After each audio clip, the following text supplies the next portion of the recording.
Hello dear students, जैसा कि पिछले वाले वीडियो के अंदर हमने रस समीकरण विधि को शुरू किया था। ओके, और रस समीकरण विधि क्या होती है वो हमने कल वीडियो के अंदर जो पिछला वाला वीडियो था उसमें हमने देखा था कि ये एक किसी भी रासायनिक अभिक्रिया के अभिकारकों व उत्पादों के मोलों, उनकी मात्राओं, उनके द्रव्यमानों और उनके आयतनों के मध्य क्या करती है, उनके संबंध को व्यक्त करती है। ठीक है, तो हम किस प्रकार से किसी भी रासायनिक अभिक्रिया की सहायता से, संतुलित रासायनिक अभिक्रिया की सहायता से, और उस रासायनिक अभिक्रिया में मोल अवधारणा को आप कैसे, उसके अंदर मूल अवधारणा को किस प्रकार से उसके अंदर आप एम्प्लॉय करना है, किस प्रकार से अप्लाई करना है, और अप्लाई करके आपको किसी भी पदार्थ की अभिकारकों से कितना उत्पाद बनेगा और उत्पाद जितना बन रहा है तो उनके लिए कितना अभिकारक चाहिएगा, ये सब हम कैलकुलेशन इस रासायनिक रस समीकरण विधि से हम कर सकते हैं। ठीक है, तो हम पिछले वाले वीडियो के अंदर भी हमने कुछ एग्जांपल्स, एक एग्जांपल या दो एग्जांपल करके देखे थे, और इस वीडियो में भी हम कुछ एग्जांपल्स करके आपको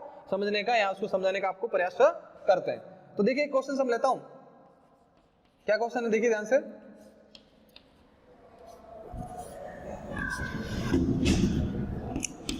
H2O2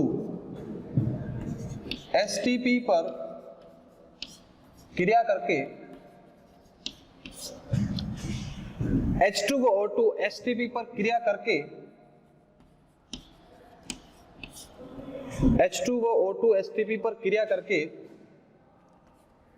जल वाष्प बनाते हैं, जल वाष्प बनाते हैं, जल वाष्प बनाते हैं। H2O2 STP पर क्रिया करके क्या बनाते हैं, जल वाष्प बनाते हैं। ठीक है, STP पर H2 और O2 आपस में क्रिया करके जल वाष्प बनाते हैं। तो अब प्रश्न क्या है, प्रश्न ये है 10 ग्राम जल वाष्प, 10 ग्राम जल वाष्प प्राप्त करने के लिए, 10 ग्राम जल वाष्प प्राप्त करने के लिए आवश्यक, 10 ग्राम जल वाष्प प्राप्त करने के लिए आवश्यक H2 की मात्रा, 10 ग्राम जल वाष्प प्राप्त करने के लिए आवश्यक H2 की मात्रा कितनी है। तो देखिए सबसे पहले हम संतुलित रासायनिक समीकरण लिखेंगे, संतुलित रासायनिक समीकरण। संतुलित रासायनिक समीकरण क्या होता है देखिए, H2 plus O2 gives to 2H2O, H2 plus O2 gives to 2H2O, और यहां पर हम क्या लिख देंगे 2H2। तो आपको क्या दिखाई दे रहा है 4 ग्राम, और ये कितना दिखाई दे रहा है आपको 32 ग्राम, और ये कितना है 2 × 18, कितना हो गया भाई। ये मैंने 4 कैसे लिखे, 4 किस प्रकार से लिखे भाई बताइए। एक हाइड्रोजन का कितना होता है, एक, तो 4, ये 4 है ना, 2 × 4 4 हो गया, हाइड्रोजन 4 ग्राम हो गया। ऑक्सीजन एक का होता है कितना 16, दोनों का हो गया 32। एक जल के अणु का कितना होता है 18, दो का कितना होगा 36 ग्राम। अब सुनो ध्यान से, इस रिलेशन से, इस संतुलित रासायनिक समीकरण से आपको क्या मिल क्या रहा है, क्या किस बात की जानकारी आपको प्राप्त हो रही है। इस संतुलित रासायनिक समीकरण से आपको किस बात की जानकारी प्राप्त हो रही है कि 36 ग्राम H2O को प्राप्त करने के लिए आपको 4 ग्राम H2 की आवश्यकता पड़ती है। 36 ग्राम आपको H2O को प्राप्त करने के लिए या जल वाष्प को प्राप्त करने के लिए आपको क्या चाहिए, 4 ग्राम H2 चाहिए। ठीक है, तो क्या लिखोगे आप, चूंकि 36 ग्राम H2O मतलब गैस में है, के लिए आवश्यक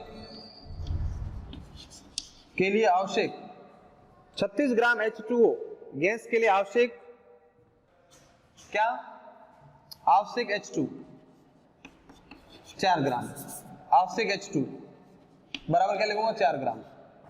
ठीक है, तो मैं क्या लिखूंगा, तो 1 ग्राम H2O को बनाने के लिए क्या चाहिए आपको भाई, आवश्यक H2 कितना हो जाएगा 4/36, ठीक है। अब आपको कितना दिया हुआ, कितना प्रश्न में कि 10 ग्राम जल वाष्प प्राप्त करने के लिए, तो आप लिख लोगे 10 ग्राम H2O के लिए क्या चाहिए बताओ भाई, क्या कर दोगे, 10 कर दो, तो कितना हो जाएगा बताओ, 10 बाई ये हो जाएगा, और क्या हो जाएगा 1.11 ग्राम, ये हो गया। तो इसका मतलब क्या हुआ कि आपको 36 ग्राम, जो हमारा 36 ग्राम क्या है, हमारे पास 36 ग्राम जल वाष्प है, और 36 ग्राम जल वाष्प के लिए आपको H2 की कितनी मात्रा चाहिए, H2 की आपको 4 ग्राम चाहिए, ओके। और आपको 1 ग्राम के लिए क्या हो जाएगा, 4/36 हो जाएगा। और आपको गिवन कितना है, गिवन आपको है 10 ग्राम। 10 ग्राम के लिए आपको कितना चाहिए, 4/36 into 10, then you can get 10/9, cut कर दिया ना मैंने 4 से, 4 एकम 4 एंड 4 9 जा 36, तो उससे क्या हो जाएगा 1.11 ग्राम आ जाएगा। ठीक है भाई, तो उम्मीद करता हूं कि आपको समझ में आ गया होगा कि हम किस प्रकार से आपको इस एक ये रिलेशन है, ये जो आपका क्या है, एक रिलेशन है, इस रिलेशन की सहायता से, इस संबंध की सहायता से आपने क्या कर दिया, आपने पता कर लिया कि 10 ग्राम आपको जल वाष्प निकालना है, तो 10 ग्राम जल वाष्प से प्राप्त करने के लिए आपको H2 की कितनी मात्रा आपको चाहिएगी, आप इस तरह से आप निकाल सकते हो। अब थोड़ा सा मैं इस प्रश्न के अंदर थोड़ा सा और मैं क्या करता हूं, उसमें परिवर्तन करता हूं, इस प्रश्न के अंदर थोड़ा सा और चेंजेस करता हूं, और इसमें से कैसे प्रश्न बन सकते हैं वो हम देखते हैं। ठीक है, तो देखिए ध्यान से, इसको मिटा देता हूं।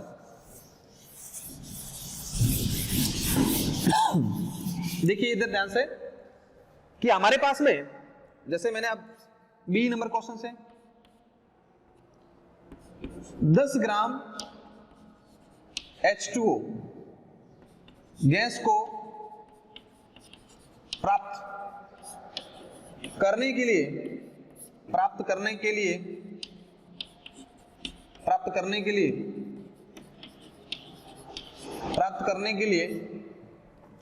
10 ग्राम H2O गैस को प्राप्त करने के लिए आवश्यक, बार बार लिख दिया मैंने ना, आवश्यक 10 ग्राम H2 गैस को प्राप्त करने के लिए आवश्यक O2 के अणुओं की संख्या, O2 के अणुओं की संख्या आपको बतानी है, O2 के अणुओं की संख्या आपको बतानी है। किस तरह से आप बताएंगे, देखिए वापस वही संतुलित समीकरण लिख दो,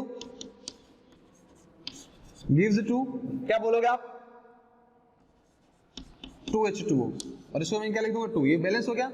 इससे आपको क्या पता लग रहा है कि इसके 2 मोल आ रहे हैं, पार्टिसिपेट कर रहे हैं, इसके 1 मोल पार्टिसिपेट कर रहे हैं, और इसके कितने मोल पार्टिसिपेट कर रहे हैं, इसके 2 मोल पार्टिसिपेट कर रहे हैं। इसके कितने मोल पार्टिसिपेट कर रहे हैं, 2 मोल पार्टिसिपेट, क्या 2 मोल बन रहे हैं, ओके। तो इसका मतलब क्या हुआ कि इसके 2Na कण भाग ले रहे हैं, 2Na जो है 2NaH2 जो कण है वो भाग ले रहे हैं, और इसका मतलब क्या हुआ, Na कण भाग ले रहे हैं, और यहां पर बन कितने हैं, इसके Na बन रहे हैं। अब आप इस सिद्धांत से या इस चीज से आपको क्या नजर आ रहा है, यहाँ पर एक संबंध नजर आ रहा है कि इस दिए गए रासायनिक समीकरण के अंदर आपको 2 NaH2O जल वाष्प प्राप्त करने हैं, तो 2 Na जल वाष्प प्राप्त करने के लिए आपको H2 की अमाउंट कितनी चाहिए, H2 के कण कितने चाहिए, आपको 2 Na चाहिए, और ऑक्सीजन के कण कितने चाहिए, आपको Na चाहिए। तो अब हमें निकालना क्या है कि 10 ग्राम जल वाष्प को प्राप्त करने के लिए आवश्यक O2 के अणुओं की संख्या आपको निकालनी है। तो आप देख रहे हो कि 2 मोल H2O की मात्रा अमाउंट कितना होता है, 2 इंटू में क्या कर दूं, 18 कर दूं, है ना, 2 इंटू मैंने क्या कहते हैं 18, ये कहां से है आपको पता ही है, 2 और H2O का अणुभार, तो ये टोटल कितना हुआ 36 ग्राम।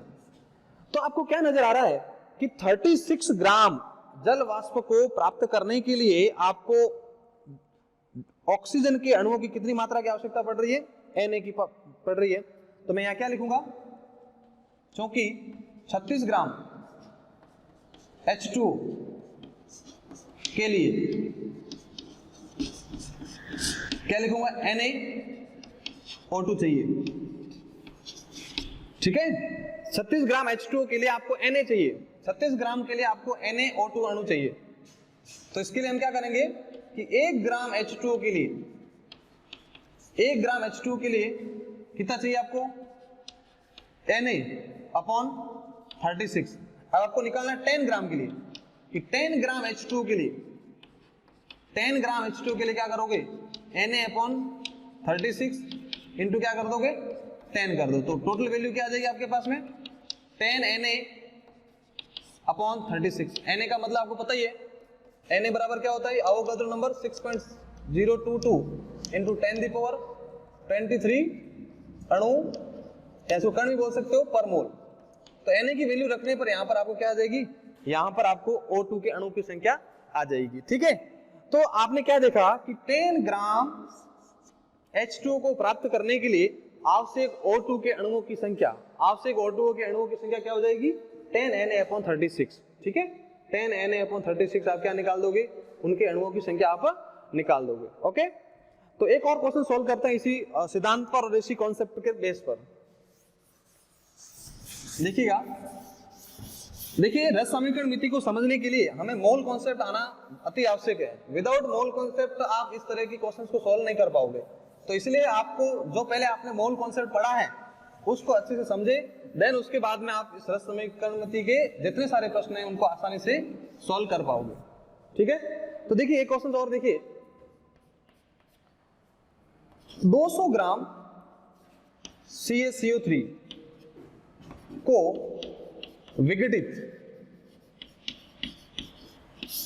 200 ग्राम CaCO3 को विघटित करने पर प्राप्त CO2 की मात्रा, मोल, आयतन व अणुओं की संख्या, आयतन व अणुओं की संख्या, आयतन व अणुओं की संख्या ज्ञात कीजिए। 200 ग्राम CaCO3 को विघटित करने पर प्राप्त CO2 की मात्रा, मोल, आयतन व अणुओं की संख्या निकालिए। एक प्रश्न है हमारे पास में, कैसे देखिए, सबसे पहले हमें ये रिएक्शंस आनी चाहिए। क्या रिएक्शन आनी चाहिए कि CaCO3 जो है उसकी रासायनिक अभिक्रिया क्या होती है। देखिए ध्यान से, CaCO3 जब को गर्म करते हैं तो ये CaO प्लस CO2 में विघटित हो जाता है। कैल्शियम कार्बोनेट को जब आप गर्म करते हो तो आपको कैल्शियम ऑक्साइड मिल जाता है और CO2 क्या हो जाता है, विघटित हो जाता है। अब यही तो पूछा गया है क्या, कि इसका 1 मोल पार्टिसिपेट कर रहा है, 1 मोल से CO2 के कितने मोल बन रहे हैं, 1 मोल बन रहे हैं। ठीक है, CaCO3 का मौलिक द्रव्यमान कितना निकाल दो जरा। कैल्शियम कितना होता है, कैल्शियम 40 होता है, कार्बन 12 होता है, इनटू 2 इंटू 16, तो टोटल 48 और 12 कितने हो गए 60, और 60 और 40 हो गए 100। तो 100 ग्राम इसका ग्राम अणु द्रव्यमान होता है, किसका, CaCO3 का। तो मैं ये क्या लिखूंगा कि 100 ग्राम से इसके कितने मिल रहे हैं, 44 ग्राम मिल रहे हैं। क्या लिखोगे, 100 ग्राम से 44 ग्राम मिल रहा है, तो 200 से कितने मिल जाएंगे, मैं डायरेक्ट लिख दूं 200 से कितने मिल जाएंगे, डबल हो जाएंगे ये भी, तो 88 ग्राम हो जाएगा। सीधे आगे कि 200 ग्राम CaCO3 से CO2 की आपको मात्रा कितनी मिलेगी, CO2 की मात्रा मिलेगी आपको कितनी, CO2 की मात्रा मिल जाएगी आपको 88 ग्राम। ठीक है, डायरेक्ट भी आप ऐसे लिख सकते हो, इस तरह से 88 ग्राम मिलेगी आपको। और क्या रिलेशन निकाल सकते हैं हम, एक और रिलेशन आप देख सकते हो, इसी के साथ में एक और लिख सकते हो, 1 मोल है तो इसके कितने मैंने ग्राम लिखे, 100 ग्राम लिखे, ओके 100 ग्राम लिख दिए, और इसके 44 ग्राम लिख दिए। अब आप क्या देख रहे हो कि 100 ग्राम से इसके 1 मोल मिल रहा है, क्या लिखोगे, 100 ग्राम से आपको 1 मोल मिल रहा है, 200 से कितने मिलेंगे, डायरेक्ट मैं यहीं लिख देता है ना, 100 ग्राम CaCO3 से आपको 1 मोल CO2, तो इसलिए 200 ग्राम CaCO3 से कितने मिलेंगे बताओ भाई, 2 मोल, सीधी बात है, डायरेक्ट कर दिया हमने। ठीक है, अभी 200 ग्राम में आपके CO2 के मोल कितने, 2 मोल प्रेजेंट है, तो 2 मोल में कणों की संख्या कितनी होगी, या अणु कितने होंगे, अणु हो जाएंगे 2 Na। ठीक है, आयतन कितना हो जाएगा, आयतन STP पर आयतन हो जाएगा 2 इंटू 22.4 लीटर, क्योंकि 1 मोल का आयतन 22.4 लीटर होता है। ओके, मात्रा कितनी हो जाएगी, मात्रा मैंने बता दिया था 2 इंटू 44 ग्राम हो जाएगा। और क्या निकालना हमें, और अणुओं की संख्या निकालनी है, अणुओं की संख्या भी होगी। ओके, मात्रा आपने निकाल दी, मोल निकाल दी, मोल आपके पास कितना हो गया कि 100 ग्राम CO3 से आपको 1 मोल CO2 मिल रहा है, तो 200 ग्राम से कितने मिलेंगे आपको, 200 ग्राम से 2 हो जाएंगे। क्या कैसे करोगे, 1/100 इंटू 1/100 इंटू 200, 200 से क्या इस तरह कैसे लिख सकते हैं ना इसको, 1/100 इंटू 200, तो ये तो इसे कट जाएगा और पीछे क्या बचेगा, 2 ही तो बचेंगे। ओके, तो आपने क्या देखा कि 200 ग्राम CO3 को विघटित करने पर प्राप्त CO2 की मात्रा, मोल, आयतन व अणुओं की संख्या आप निकालिए। तो आप कैसे निकाल सकते हो, इस तरह के पहले आपको संतुलित रासायनिक समीकरण आना चाहिए। क्या आना चाहिए, संतुलित रासायनिक समीकरण आना चाहिए, और उसके बाद में आपको अभिकारकों और उत्पादों के बीच में मोलों का, द्रव्यमान का, आयतन का और अणुओं की संख्या का संबंध आना चाहिए। देन आप उसके बाद में आप क्या कर सकते हो, उसको अप्लाई करो कि जिस प्रकार से हमने इस रासायनिक समीकरण को देखकर हमने क्या कहा कि इसके 100 ग्राम से हमें कितने मोल मिला, 100 ग्राम से 1 मोल मिला, 100 ग्राम से 1 मोल मिला, तो 200 ग्राम से हमें पता है कितने मिल जाएंगे, 2 मोल इसके मिल जाएंगे CO2 के। तो CO2 के मोलों की संख्या आ जाएगी। जब मोलों की संख्या आ गई तो मोलों की संख्या के अंदर से आपको निकालने मात्रा, तो आपको 1 मोल का भार, मोलर मास पता होना चाहिए, तो मोलर मास को 2 से गुणा कर दो तो आपके पास 44 इंटू 2 कर दोगे तो 88 ग्राम आ जाएगा। ठीक है, फिर आपको करना है आयतन निकालना, 1 मोल का आयतन कितना होता है, 22.4 लीटर होता है, उसको मल्टीप्लाई करो तो आपके पास कितना हो जाएगा, 44.8 लीटर आ जाएगा। एंड देन आपको कणों की संख्या निकालनी है, तो कणों की संख्या हमें पता है किसी भी पदार्थ के 1 मोल के अंदर कणों की संख्या एवोगाड्रो संख्या के बराबर होती है। तो आप क्या करोगे, आपके पास में कणों की संख्या आपके पास में या मोलों की संख्या आपको दी हुई है, तो उसको Na से गुणा कर दो, और Na से गुणा करने से आपके पास Na कण आ गए। तो इस प्रकार से आप किसी भी क्वेश्चंस को, किसी भी रासायनिक अभिक्रिया के अंदर आप अभिकारक की मात्रा कुछ गिवन हो तो उत्पादों की मात्रा का आप निर्धारण कर सकते हो। उत्पादों की मात्रा दी हुई हो तो अभिकारकों की मात्रा का, अभिकारकों के मोलों का, अभिकारकों के आयतन का, अभिकारक में उपस्थित कणों की संख्या का आप निर्धारण आसानी से कर सकते हो। तो इसको समझने के लिए सबसे पहले आपको क्या आना चाहिए, मोल अवधारणा आनी चाहिए। मोल अवधारणा के अंदर हमने जितने सारे कॉन्सेप्ट, जितने सारे अभिक्रियाएं, जितने सारे टाइप्स के प्रश्न, जितने सारे टाइप के अणुसूत्र और जितने टाइप के हमने जो फॉर्मूलेज पढ़े हैं, वो सब फॉर्मूलेज आपको अच्छे से आने चाहिए। देन आप आराम से इस तरह के क्वेश्चंस को सॉल्व कर सकते हैं। ठीक है, और इस रस समीकरण विधि का और भी हम क्या उपयोग कर सकते हैं, वो सब हम नेक्स्ट वीडियो के अंदर पढ़ेंगे। Happy learning.